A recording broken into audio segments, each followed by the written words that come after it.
Hey guys, this is going to be my new series.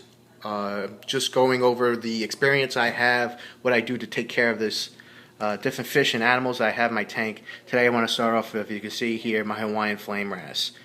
This flame wrasse is probably the 4 months in my tank, but about 2 years old in the aquarium because I got him from another person who had a harem of flame wrasses, and he was the first initial male, but one of the females in his group turned into a male, and of course he got kicked out of the club. So the person I bought him off of had to get rid of him, and you see, his fins are in good shape, the colors are beautiful, and he's a nice and happy fish. As you can see, and from my other videos, I have a rimless tank. You'll go on Live Aquaria, all these different websites, that wrasses are jumpers. There's always a risk for a wrasse being a jumper, because there's two ways of them going if they're scared or chasing something, and that's either out of the water or into the rocks. So there's always risk. But then again, if you have nothing bothering the fish or spooking the fish, they're not going to jump. That's just the bottom line. And that's the risk I'm taking, even though it's a little risk. But these fish are not cheap. But my compatibility, my selection of fish, I know they shouldn't have a problem with the flame wrasse in this tank. Also, I have a golden wrasse in here, and they're both fairy wrasses as he's swimming around this tank here. There was no compatibility issues because I put these wrasses at the same time. And if you're looking to have similar fish in a tank, especially I have a 57 and the requirement's like 90, you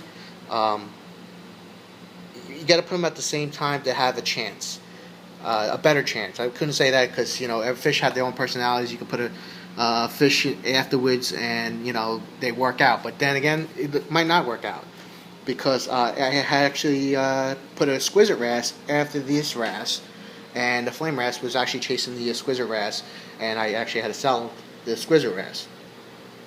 Again, because I put him over, this wrasse has made a territory of the tank, and did not like the new addition, even though it wasn't a flame wrasse, but a fairy wrasse.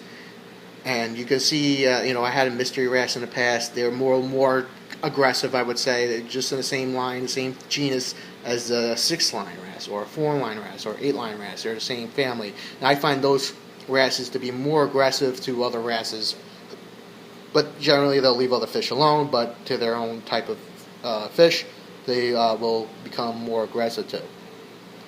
As you can see here, my golden wrasse is doing fine.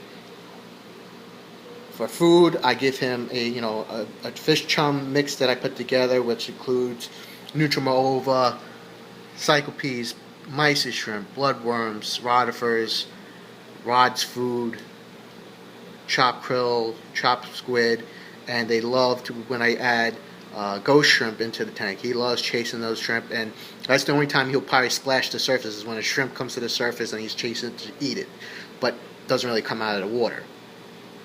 So that so far is my experience. If you have any questions with about the fish I have in my tank, or any questions about that, post in my comment. I'll get back to you, and let me know if this is helping you out, especially if you're looking to add this type of fish into your tank and just want to do more research. And that's the mystery of the hobby. There's a lot of things out there that's on the market, but there's little or not enough information or experience with these animals or coral. It's just there's a lot of different needs for these animals, and if you're trying to get into this hobby and you want to try to mimic as much as you can for them to feel the most comfortable in your tank, and it comes down to lighting, filtration. So as you see here, I have some difficult or hard or to keep alive animals in my tank, but just enough research and trying to give the best care, you could actually be successful in this hobby. But the flame wrasse, again, see he likes swimming around. He has a little place at night to sleep.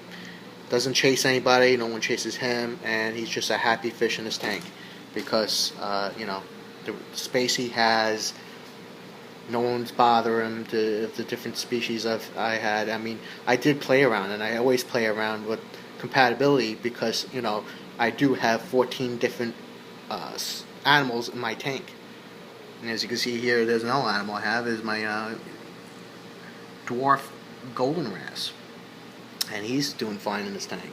So, again, stay tuned for my next videos of this series I'm creating of all the animals I have.